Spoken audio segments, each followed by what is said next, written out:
கர்த்தருடைய பரிசுத்த நாமத்துக்கு மகிமை உண்டாதாக. परमेश्वर के पवित्र नाम की महिमा हो। மீண்டும் உங்களை சந்திப்பதில் மிக்க மகிழ்ச்சி அடைகிறேன். मैं खुश हूँ कि आपसे मिलने का एक अवसर मिला।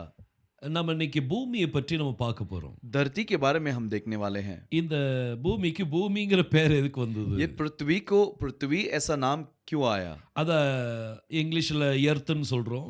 अंग्रेजी में अर्थ कहते हैं। மற்றபடி ஹீப்ருல நம்ம என்ன அப்படிங்கறத பார்க்க போறோம். हिब्रानी भाषा में वो क्या है करके हम देखने वाले हैं। பாருங்க, ஆதியாகமம் 1ஆம் அதிகாரம், उत्पत्ति के पहले अध्याय, அதுல 1ஆம் வசனத்தை வாசிக்கலாம். उसके पहले वचन को हम पढ़ेंगे। आदि में परमेश्वर आकाश और पृथ्वी की सृष्टि की।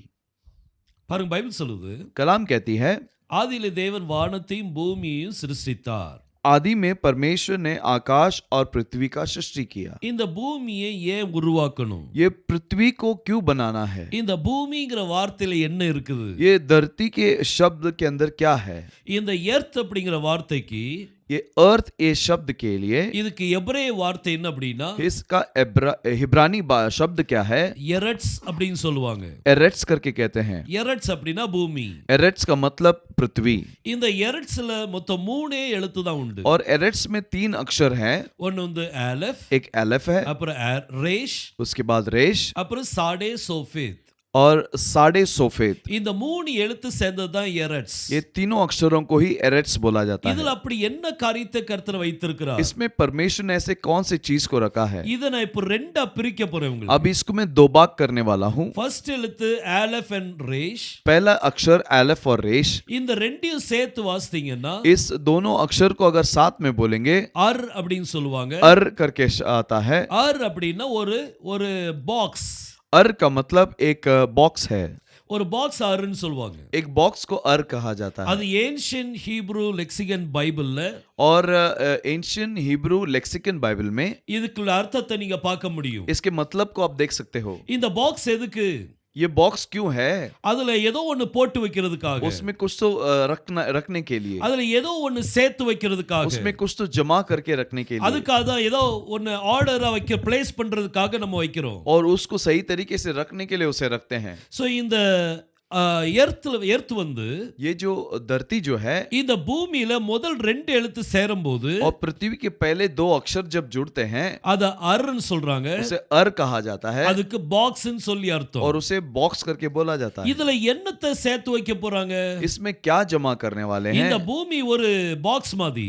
ये पृथ्वी जो है एक बॉक्स के मानिद है। இத கர்த்தர் எதுக்கோ படைச்சிருக்கிறார். इसको परमेश्वर ने कोई तो कारण से बनाया है। எதையோ சேர்த்து வைக்கிறதுக்காக படைச்சிருக்கிறார். कुछ तो जमा करने के लिए बनाया है। கடைசி எழுத்தை பாத்தீங்கன்னா आखिरी अक्षर को आप देखेंगे तो அது சாடே சோஃபே. वो साडे सोफेत है। இத நீங்க அப்படியே ஏன்ஷியன்ட் ஹீப்ருல इसे பாத்தீங்கன்னா, ऐसे ही आप प्राचीन हिब्रू में देखेंगे तो அது ஏன்ஷியன்ட் ஹீப்ருக்குள்ள प्राचीन हिब्रू के अंदर அந்த சாடே சோஃபித் எப்படி எழுதுவாங்க? वो साडे सोफेत कैसे लिखते हैं? அந்த சாடே சோஃபித் இப்படி தான் எழுதுவாங்க. वो साडे सोफेत इस तरह लिखते हैं। ஒரு மனிதன், குனிந்த மனிதன், एक झुका हुआ मनुष्य, அதாவது தாழ்மையான ஒரு மனுஷன், नम्रता का मनुष्य, எளிமையான ஒரு மனுஷன். एक दीन मनुष्य है। அப்ப இந்த பூமி யாருக்குன்னா, ये पृथ्वी किसका है? எளிமையானவர்களுக்கு தான் இந்த பூமி. जो दीन है उनके लिए ही ये पृथ्वी है। அதான் கர்த்தர் அந்த மலை பிரசங்கத்துல சொல்லுவார். इसलिए परमेश्वर उस चट्टान के प्रचार में कहता है, மத்தேயு 5ஆம் அதிகாரம் 5ஆம் வசனத்துல, मत्ती के 5वें अध्याय के 5वें वचन में, ஆவியில் எளிமையுள்ளவர்கள் பாக்கியவான்கள், धन्य है वो जो नम्र है, அவர்கள் பூமியை சுதந்தரித்துக் கொள்வார்கள். क्योंकि वे पृथ्वी पर राज करेंगे। சோ இந்த பூமியை சுதந்தரிக்க போறது யாரு? और पृथ्वी पर राज करने वाले कौन है? அந்த எளிமையானவர்கள், वो नम्र वाले लोग, அந்த தாழ்மையான ஜனங்கள். जो नम्रता में रहते हैं वो लोग। இவங்களுக்காக தான் அந்த பூமியே. इनके लिए ही ये पृथ्वी है। பெருமை உள்ளவனுக்கு தேவன் எதிர்த்து நிற்கிறார். और जो घमंड करता है परमेश्वर उसका विरोध करता है। இன்னைக்கு இந்த உலகத்தை இப்படி பாத்தீங்க அப்படின்னா, आज इस संसार को अगर आप देखेंगे, ஃபுல்லா பெருமையா நிறைஞ்சிருக்குது. पूरा घमंड से भरा हुआ है। எல்லாரும் ஏதாவது ஒரு பெருமையில இருக்கிறாங்க. हर कोई कुछ ना कुछ घमंड में है।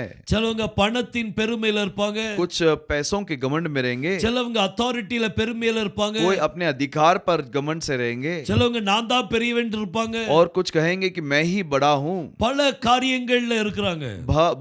अनेक चीजों के अंदर वो हैं। ஆனா அந்த பூமி யார் சுதந்தரித்துக் கொள்வா? लेकिन इस पृथ्वी पर कौन राज करेगा? ஆவியில் எளிமை உள்ளவர்கள், आत्मा में जो नम्र है, தாழ்மையான ஜனங்கள் தான் இதை சுதந்தரித்துக் கொள்வாங்க. जो नम्र है वही लोग उसको पाएंगे। இந்த பூமி அவங்களுக்கு தான், ये पृथ्वी उनके लिए ही है। பெருமை உள்ளவனுக்கு கிடையாது. जो घमंडी है उनके लिए नहीं है। அவன் கொஞ்ச நாள் பெருமையா இருப்பான், थोड़ा दिन घमंडी रहेगा, ஆனா அவன் காலம் முடிஞ்சு போயிடும். लेकिन उसका समय समाप्त हो जाएगा। ஆனா இந்த பூமி அப்படியே இருக்கும். लेकिन ये पृथ्वी ऐसे ही होगी। இந்த பூமி யாருக்காக காத்துட்டு இருக்கு ये தெரியுமா? पृथ्वी किसका इंतजार करती है? தாழ்மையுள்ள ஒரு கூட்டத்துக்காக காத்துட்டு இருக்குது. जो झुंड नम्र में रहता है उसकी इंतजार करता है। இந்த பாக்ஸ் யாருக்கு அப்படின்னா, ये बॉक्स किसके लिए है? இந்த பூமிங்கிற பாக்ஸ், ये पृथ्वी, ये बॉक्स जो है, பாக்ஸ்னு சொன்னோடனே நீங்க தப்பா நினைக்காதீங்க. मैं बॉक्स बोलता हूं तो आप गलत मत समझिए। பூமி வந்து இப்படி பாக்ஸ் மாதிரி இருக்கு போல அப்படி நினைக்காதீங்க. पृथ्वी का आकार ऐसे बॉक्स जैसा है करके मत सोचिए, ஏன்னா பைபிள்ல சொல்லிருக்குது, क्योंकि कलाम में लिखा गया है அவர் பூமியின் சர்க்கிள்ல நிக்கிறார். वो पृथ्वी के चक्र में खड़ा है। அப்போ சர்க்கிள் அப்படின்னு சொல்லும்போது जब चक्र करके बोलते हैं அது உருண்டையா தான் இருக்கும். वो गोल ही होगा। இது இந்த எரட்ஸ் அப்படிங்கிற வார்த்தையில एरेट्स इस शब्द के अंदर இந்த பூமி ஒரு பாக்ஸ் மாதிரி வச்சிருக்காரு. ये पृथ्वी को एक बॉक्स के मानिंद रखा है। அதுல யார அதுல கேதர் பண்ண போறார்? उसमें किसको जमा करने वाला है? எளிமையான ஜனங்கள், जो नम्र में रहते हैं, தாழ்மையான ஜனங்கள், जो नम्रता में रहते हैं, அவங்களுக்காக தான் இந்த பூமி. उनके लिए ही ये पृथ्वी है। இன்னைக்கு உங்ககிட்ட பெருமை இருக்குமானால் यदि आपके अंदर घमंड होगा, அந்த பெருமை எடுத்து போடுங்க. उस घमंड को निकाल दीजिए, கொஞ்சம் கொஞ்சமா எடுத்து போடுங்க. थोड़ा थोड़ा करके निकाल दीजिए। உங்க மனசுல வர்ற எல்லா பெருமையின் சிந்தனைகளை எடுத்து போடுங்க. आपके मन में आने वाले सारे घमंड के विचारों को निकाल दीजिए। தாழ்மையை கொண்டு வாங்க. नम्र को लेकर आइए। நம்ம யெகோஷுவா யாரு? हमारा यहोशुआ कौन है? அவர் தாழ்மையின் ராஜா. वो नम्र का राजा है। அவர் தாழ்மையின் ராஜானா, वो यदि नम्र का राजा है तो அவருடைய பிரஜைகளும் தாழ்மையா தான் இருப்பாங்க. उसके लोग भी नम्रता में ही रहेंगे। இன்னைக்கு நீங்க எவ்வளவு தாழ்மையா இருக்கிறீங்க? आज आप कितने नम्रता में हैं? யாராவது ஒன்னு சொல்லியாச்சா நமக்கு கோவம் வந்துருதே. यदि किसी ने कुछ बोल दिया तो हम क्रोधित हो जाते हैं, ஏன்னா அந்த பெருமை நமக்கு கோவத்தை உண்டாக்குது. क्योंकि वो घमंड हमें क्रोधित कराता है। இன்னைக்கு நம்மள சாந்தப்படுத்துங்க, अपने आप को शांत कीजिए, தாழ்மைப்படுத்துங்க. नम्र कीजिए, அவர் உங்களை உயர்த்துவார். वो आपको उठाएगा। நம்ம தேவனால் கூடாத காரியம் ஒன்றும் இல்லை. हमारे परमेश्वर से नामुमकिन कुछ भी नहीं। இந்த பூமி யாருக்காக? ये पृथ्वी किसके लिए है? தாழ்மையுள்ள ஜனங்களுக்காக, नम्रता में रहने वाले लोगों के அது लिए। உங்களுக்காக தான். वो आपके लिए है। இந்த பூமி உங்களுக்காக காத்துட்டு ये இருக்குது. पृथ्वी आपके लिए ही है। நீங்க எப்படி இருக்கீங்க?